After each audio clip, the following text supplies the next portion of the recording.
He could run. For a coach, he could run, and here I am, a gangly 17-year-old kid. Couldn't run at all, just all arms and legs. You know, people still think the hardest thing I ever did was hit a baseball. I understand why. That's the part they saw. They saw the swing. They saw the numbers. They saw the ball jumping off my bat like it had somewhere else to be. That's the version of Ted Williams everyone remembers. The one I remember is a little different. When you get old, memories stop arriving in order. They just show up. Sometimes I'll be sitting quietly, not thinking about baseball at all, and suddenly I can smell jet fuel.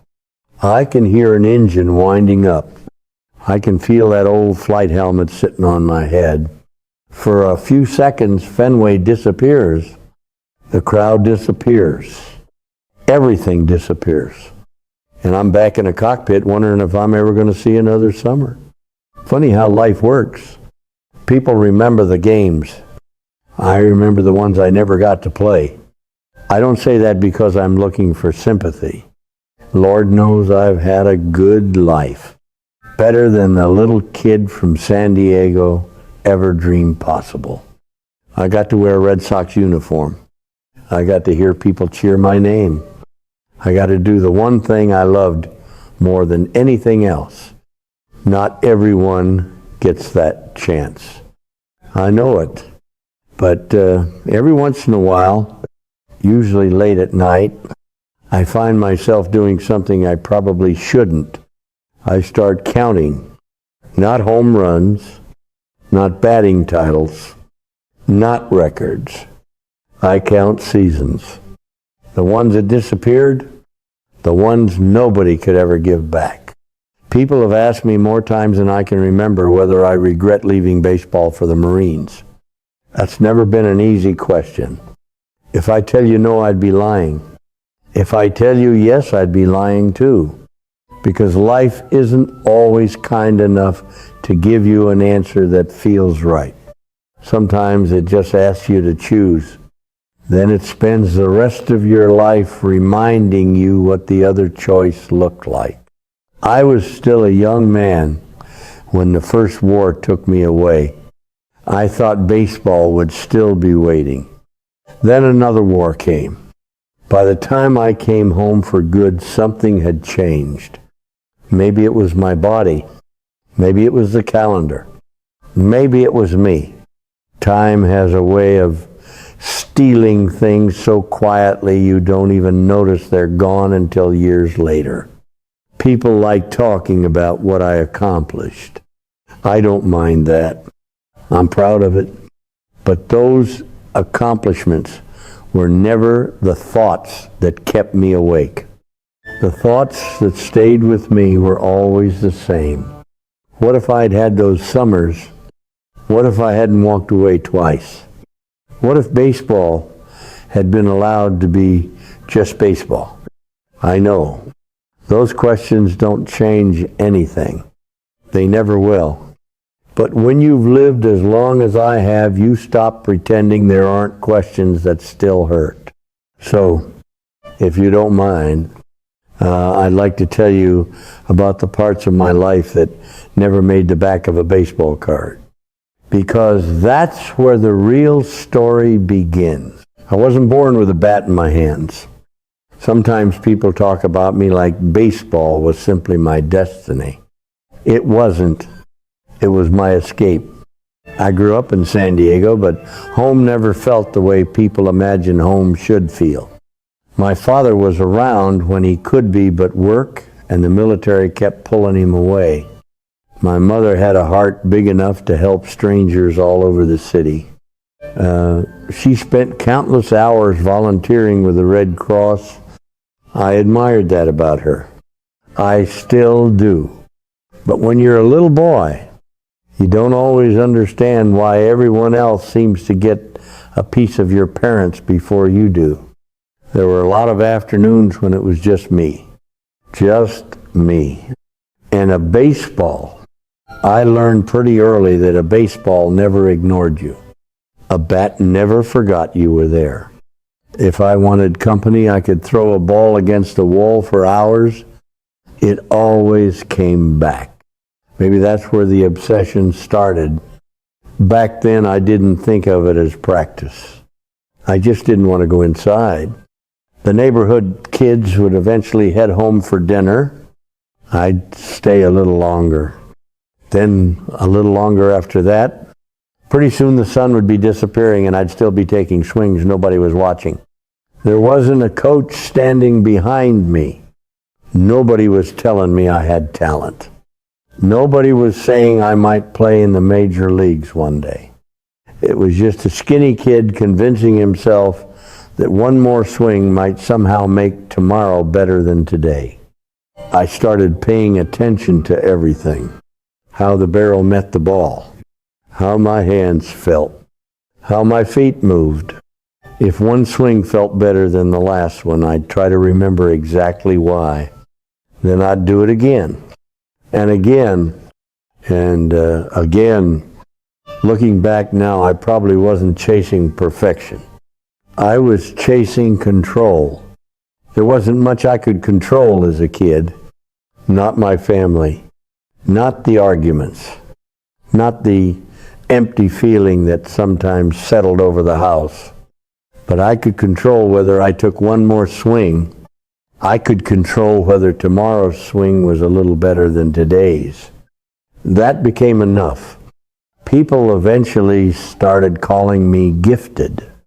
I never really believed that. Gifted makes it sound easy. There wasn't anything easy about standing alone until your hands hurt. There wasn't anything easy about refusing to leave the field because one swing didn't feel right. I wasn't trying to become famous. I wasn't dreaming about headlines. Truth be told, I don't think I even cared if anyone knew my name. I just wanted to become so good with a bat that nobody could ever take baseball away from me. Funny thing is, life has a cruel sense of humor. The one thing I thought nobody could take turned out to be the very thing life would ask me to leave behind. Twice, by the time I finally reached Boston, I wasn't just happy to be there. I was hungry, not for money, not for fame. I wanted to prove that all those lonely afternoons had meant something. Fenway didn't scare me. The big crowds didn't either. If anything, I felt more comfortable with a bat in my hands than I ever did standing in a room full of people. That's something most folks never understood about me. I wasn't unfriendly. I was just better at talking to a baseball than talking to strangers. Every season I became a little more certain of who I was. The game slowed down. The ball looked bigger. Pitchers kept trying to find a weakness. I kept trying to prove I didn't have one. People started saying I was the best hitter they'd ever seen. I'll admit, hearing that felt good. I'd worked my whole life to earn those words. Then came the season people still love talking about. The year I hit over 400. Even now I hear people say they'll never see another hitter do it again. Maybe they're right. Maybe they aren't. All I know is I wasn't thinking about history. I was thinking about the next pitch. That's how I'd always played. One pitch, one at bat, one day at a time. Looking back, those years almost feel too perfect. I was still young. My body did exactly what I asked of it. Every morning I woke up believing baseball was going to be my whole life. I honestly thought that's how the story was supposed to go. Then the world changed. You could feel it before anyone said the words out loud. Newspaper headlines looked different. Conversations became quieter. Young men started disappearing from clubhouses all across the country. On by on. Some left smiling. Some tried to pretend they weren't afraid. Truth is, most of us were. I was no different. When people ask whether I wanted to leave baseball, no, of course I didn't. Why would I'd spent my whole life trying to get there. Nobody spends 20 years climbing a mountain hoping someone tells them to turn around just before they reach the top. But some decisions stop belonging to you. I remember packing my things, my glove, a few personal items, looking around the clubhouse one last time. I don't remember making some grand speech. I don't remember feeling brave. I just remember thinking, I'll be back before long. That's what I told myself. A season or two, maybe a little more. Baseball will still be here. Fenway will still be here. I'll come back, pick up my bat, and everything will feel exactly the same. It's funny what a young man believes, because war doesn't just take years away. It changes the person who comes back. I didn't know that yet. I was about to find out. The first time I climbed into a military aircraft, I realized something almost immediately. Nobody cared what my batting average was. Out there, nobody introduced me as the fellow who could hit a fastball. I was just another young Marine learning how to survive. In a strange way, that was humbling. Baseball had always given me confidence. An airplane didn't. One mistake in the batter's box might cost you an out. One mistake in the air could cost you everything. Training wasn't glamorous. It wasn't some adventure like the movies would later make it look. It was long days, long nights, the same drills over and over until they became instinct. Every instructor kept telling us the same thing. Don't hesitate. Your life depends on it. I listened. I had to. But every now and then, usually when the day finally grew quiet, my mind wandered somewhere else. I'd wonder what the boys were doing back in Boston. I'd picture Fenway on a summer afternoon, the smell of fresh cut grass, the sound of batting practice, the crowd slowly filling the seats. Then someone would call my name. Reality would come rushing back. There wasn't much room for daydreams anymore. People often ask me if I was afraid. I think anyone who tells you they never felt fear is either forgetting or lying. Of course I was afraid. Every man around me was. The difference was that nobody wanted to be the first one to admit it. So we joked. We laughed. We complained about the food. We talked about what we'd do when all of it was over. That's how young men survive things they were never really prepared for. You keep talking about tomorrow. Even when you aren't sure, tomorrow belongs to you.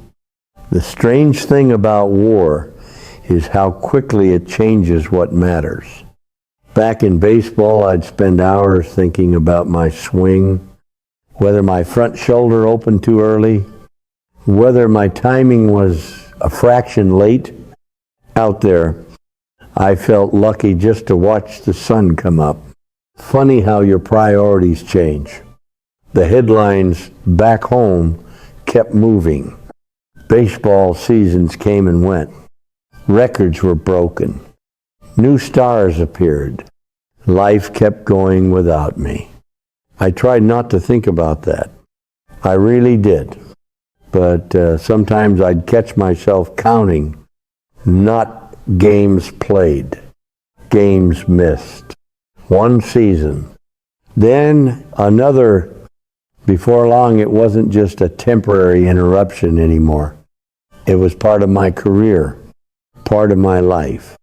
I told myself there would still be time. I was young. I'd make it all back. That's what I believed. It's what I needed to believe.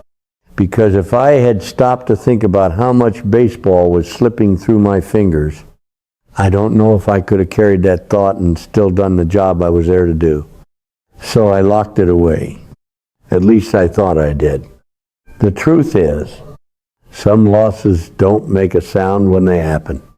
You only hear them years later, when the stadium is quiet, when the crowd is gone, and all you have left is time to remember. When the war finally ended, people expected me to walk right back into baseball, like I'd only been gone for a long road trip. I smiled when they said things like that, but inside, I knew better. You don't leave one world and return from another without bringing something back with you. The uniform came off. The memories didn't. Still, the moment I walked into the Red Sox clubhouse again, something inside me woke up. There it was. The smell of leather, pine tar, freshly cut bats stacked against the wall. For the first time in years, I felt like I knew exactly who I was again. I won't pretend I wasn't nervous. People expected the same Ted Williams to come back, maybe even a better one. That's a heavy thing to carry, especially after spending years wondering whether you'd ever play again.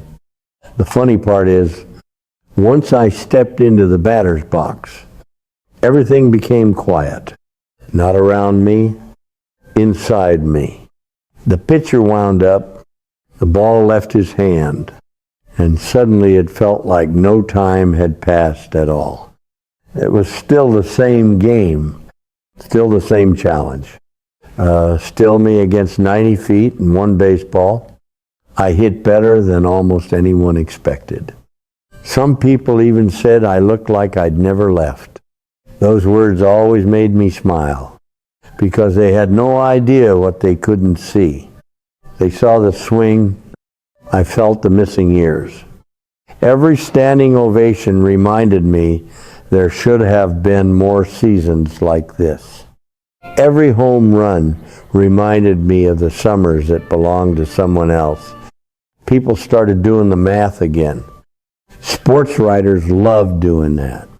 If Ted hadn't missed those years, you'd hear it everywhere.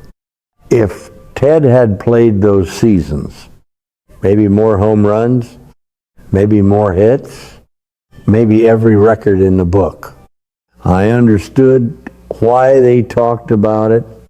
Baseball is a game of numbers. Fans love numbers. Writers love numbers. History loves numbers.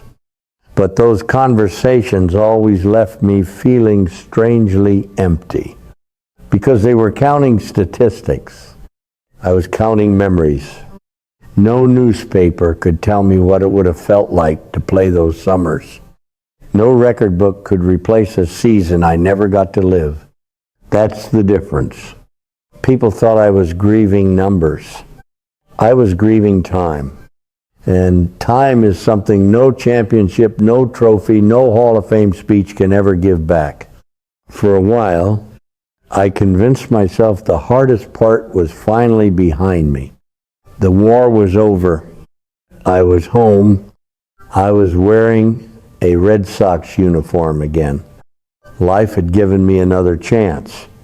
Maybe now baseball and I could finally grow old together. I honestly believed that.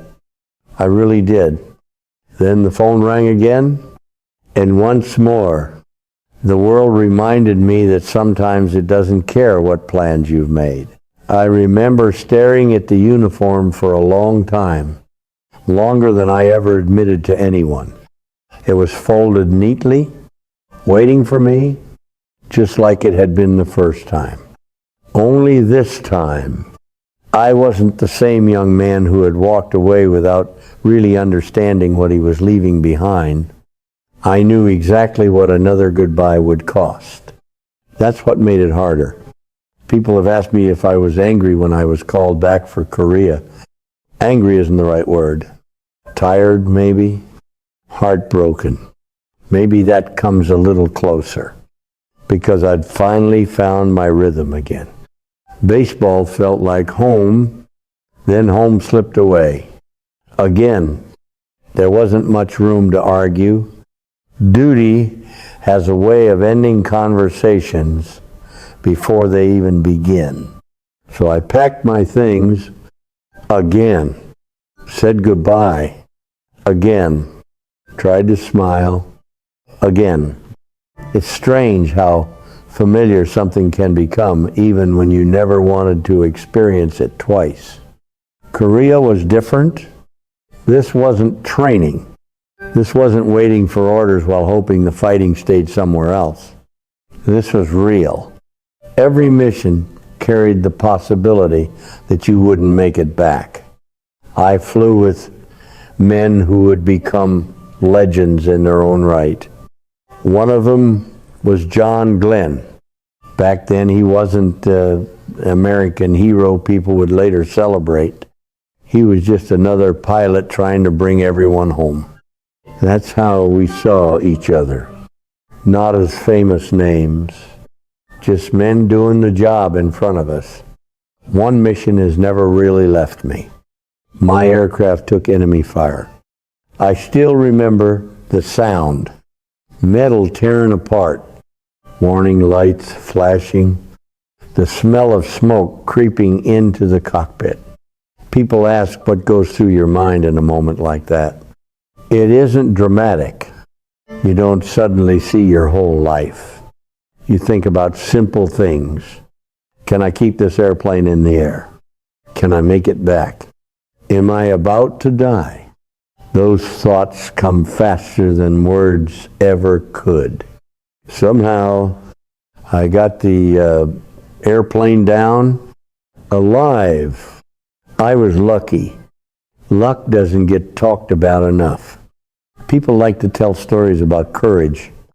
Most of the men I knew would tell you luck had just as much to do with survival. When I finally climbed out of that aircraft, I remember placing my hand on the side of it for a second, not because I loved airplanes, because I realized how close I had come to never seeing another baseball field, never hearing another crowd, never holding another bat. Funny thing is, I wasn't thinking about records. I wasn't thinking about batting titles. I wasn't thinking about Cooperstown. I was thinking about one ordinary summer evening at Fenway, the kind I'd probably taken for granted before, the kind I'd do anything to have one more time. That's when it finally hit me. Baseball had never just been my career. It was the place where I felt most like myself, and every day I spent away from it felt like another small piece of my life disappearing forever. When I came home for the second time, people cheered. They always did. Fans have a beautiful way of making you believe everything can go back to the way it was. For a little while, I believed it too. I put the uniform back on, picked up the bat, walked toward home plate, same field, same crowd, same game, but I wasn't the same man. That's not a complaint. It's just the truth. There comes a point in every athlete's life when the mirror starts telling you things the newspapers never will. Recovery takes a little longer. The aches stay a little longer. The body begins asking questions it never used to ask. Mine did. Every morning, still, the competitor inside me refused to listen. I wasn't interested in excuses. If I stepped onto that field, I expected the same Ted Williams I'd always demanded of myself. Anything less felt like failure. That's probably why I was harder on myself than anyone else ever was. People saw the home runs. I remembered the swings that didn't feel right. People celebrated another great season. I thought about the at-bats I should have had years earlier. It never really left me. That quiet little voice. It wasn't loud. It didn't scream. It just whispered, what if? What if you'd never left? What if those missing summers had been yours? I tried to ignore it. Some days I could. Other days, not so much. You know what's funny? Fans love talking about my numbers. They'd stop me and tell me how many home runs I would have hit, how many hits I would have collected, how many records I'd own. I'd smile, thank them, shake their hand, then I'd walk away thinking, you still don't understand. The numbers were never what I missed most. I missed being young. I missed waking up every spring knowing there was another full season waiting for me. I missed the feeling that time was on my side. Because one day you realize it isn't. One day you look around the clubhouse and the rookies seem younger than you remember being. The veterans you played against are gone. The managers have changed. Even the game sounds different. And then it hits you. You don't get another beginning, only an ending. My last game at Fenway wasn't supposed to feel as emotional as it did. I never liked making a spectacle of myself. Never wanted a farewell tour. Never wanted people feeling sorry for me. I just wanted to play. That's all I'd ever really wanted. Just one more game. One more swing. One more chance to walk out onto that grass. As I stood there listening to the crowd, I wasn't thinking about batting averages. I wasn't thinking about history. I was thinking about a little boy in San Diego throwing a baseball against a wall because he didn't want to go home just yet. I wish I could tell that little boy everything would turn out exactly the way he dreamed. But that wouldn't be true. Life gave him more than he ever imagined. It also took more than he ever expected.